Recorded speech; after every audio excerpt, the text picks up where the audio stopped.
So hello guys, so for this video nga pala, ito na naman ako. As usual, wala tayong magawa kaya maghahanap tayo ng gagawin natin. Ito nga't naisip ko na linisan na lang tong paligid dito sa gilid. Kaya dali-dali ko na kinuha ang mahiwaga kong ita na galing pa sa probinsya ng Kalinga. Tingnan mo naman, bahay pa lang, napaganda na. Paano pa kaya yung talim niya? At di ko na pinatagal dahil baka tayo ay tumagal at sinimulan ko na pinagtatanggal itong mga batong malalaki dito sa gilid. Pagkatapos ay isa-isa ko na binunot itong mga pananim dito. Tatanggalin ko kasi itong mga tanim na to at dito ko ilalagay at paparada yung tricycle natin dahil dito tayo magpapagawa ng silong niya para naman di maulanan at di na rin maarawan masyado. Ang tagal-tagal na kasi itong mga halamang ito dito. Bata pa lang yata kami noon mula nung nakatanim itong mga to, ngayon lang matatanggal. At dahil nga matagal-tagal na walang ulan dito sa amin ay naku, napakahirap bunutin ng mga halamang are. At dahil nga pinahihirapan ako napakaliit na stem ng halamang ito nga tinaga ko muna at hinukay konti itong halaman. Pagkatapos ayun, bumigay din, nabunot din. Pagkatapos ay sinunod ko nga itong katabi nito. Medyo malaki kasi itong stem nito kaya hindi ko mabunot kaya ito pinagtataga ko na lang. At dahil nga may malaking ugat na naiwan sa lupa ay tinanggal ko na din. Baka maging dahilan pa ito ng pagkatapa ng mga dadaan dito. At sunod-sunod ko na pinagtatanggal itong mga maliliit dito sa tabi niya. Pagkatapos ay susunod ko din itong malaki. At dahil nga madaming bato rito sa paligid niya ay pinagtatanggal ko muna dahil nga mabato. Panigurado mahirap hukayin ito. Niliis ko muna isa-isa at mahirap talagang hukayin kaya pinagtatanggal ko muna. Dahil nga sobrang bato dito ay inuna ko muna itong mga sa kanya dahil baka tumama sa bato itong itak natin ay masira pa. Dali-dali ko na nga tinaga itong sa kanya para matapos na. Dahil naalala ko may pasok pa pala ako. Naku, baka malita naman tayo niyan. Patay tayo dyan. Dito nga tayo sa pinakamalaki niyang stem. Uy, sana all malaki.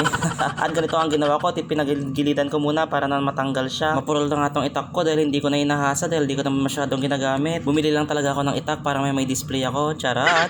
At pagkaputol ko yung malaking sanga niya ay sinunod ko ng maliit dito sa tabi niya. Hindi ko alam kung anong mga tawag dito sa mga lamang ito. Basta ang alam ko at naalala ko, tanim to ng lola ko. Siyempre bago ko naman pinagtatanggal itong mga lamang ito ay nagpaalam muna ako. Naku, baka magalit sa atin yon. At tingnan nyo nga naman, ang hirap naman tanggalin nito. Ano bang tawag sa halamang ito? Masyadong maugat. Masyadong pinahihirapan. Naku po, matanggal ka na at late na ako. Mapapasok pa ako. Ito nga ginawa ko, pinaikot-ikot ko muna to para matanggal ko. Napakahirap kasi. Katulad na lang yung ginawa sa'yo. Pinaikot-ikot ka lang. Naku, minahal mo naman. Ang tanong, minahal ka ba?